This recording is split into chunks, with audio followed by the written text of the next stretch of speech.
జననాయకుడు అనే పేరుతో ఒక ప్రత్యేకమైన కార్యక్రమానికి శ్రీకారం చుట్టాం. ఎవరైనా సరే ఇక్కడికి వచ్చి నేరుగా చెప్పుకున్నా, వాట్సాప్ గ్రూపుల్లో నేరుగా సెల్ ఫోన్ లో మెసేజ్ ఇచ్చినా, అదే విధంగా మా కార్యకర్తలు ప్రజా సమస్యలు మా దృష్టికి తీసుకొచ్చిన నాయకులు గాని కార్యకర్తలు గాని ఇవన్నీ జననాయకుడు పోర్టల్లో రికార్డ్ చేస్తాం. రికార్డ్ చేసిన తర్వాత అవి డీటెయిల్డ్ గా అనలైజ్ చేస్తాం. ఇక్కడ ప్రధానంగా నాకు 3 బాధ్యతలు ఉన్నాయి. ఒకటి, తెలుగుదేశం పార్టీ అధ్యక్షుడిని. తెలుగుదేశం పార్టీ ఎన్నికల్లో హామీలు ఇచ్చాం. ఆ హామీలు మా కార్యకర్తలంతా ఇంటింటికి వెళ్లి చెప్పి ఓట్లు వేయించారు. ప్రజాస్వామ్యంలో రాజకీయ పార్టీలకు ప్రాముఖ్యత ఉంది. మేము హామీలు ఇచ్చిన తర్వాత ఎన్నికల్లో గెలుస్తాం. ఆ మ్యాండేట్ తీసుకున్న తర్వాత తిరిగి ప్రజలకిచ్చిన హామీలు నెరవేర్చడానికి ముందుకు పోతాం. ఇందులో కార్యకర్తలు అనేవాళ్లు ప్రజాస్వామ్యంలో చాలా కీలకంగా ఉంటారు. దేశ స్థాయిలో గాని రాష్ట్ర స్థాయిలో గాని ఎక్కడ గాని. అలాంటప్పుడు అనేక హామీలు వాళ్ళు ప్రజలకు ఇచ్చారు. ఒక ల్యాండ్ ఇష్యూ కావచ్చు, ఒక పెన్షన్ ఇష్యూ కావచ్చు, ఇంకో సమస్య కావచ్చు, అవన్నీ కూడా హామీలు ఇచ్చి తద్వారా అధికారంలోకి వచ్చాం. అదే మాదిరిగా నేను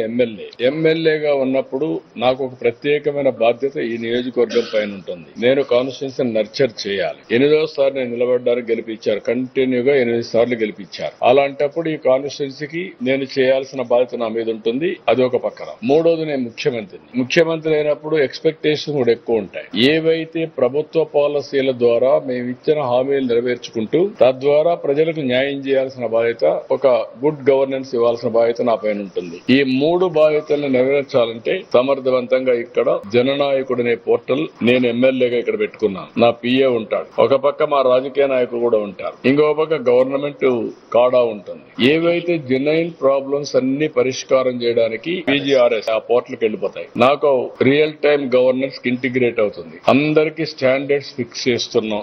ఏ అర్జీ వచ్చినా ఎన్ని రోజుల్లో పరిష్కారం చేయాలని, ఫైనాన్షియల్, నాన్ ఫైనాన్షియల్ అయితే ఈ టైం, ఒకవేళ రిసోర్సెస్ లేకపోతే ఏ విధంగా చేయాలని ఆలోచించుకుంటా. ప్రాధాన్యత క్రమంలో నాన్ ఫైనాన్షియల్ జెన్యున్ గా ఉంటే, చట్టపరంగా ఉంటే నో నెగోషియబుల్, జీరో టాలరెన్స్ అన్ని పరిష్కారం చేస్తాం.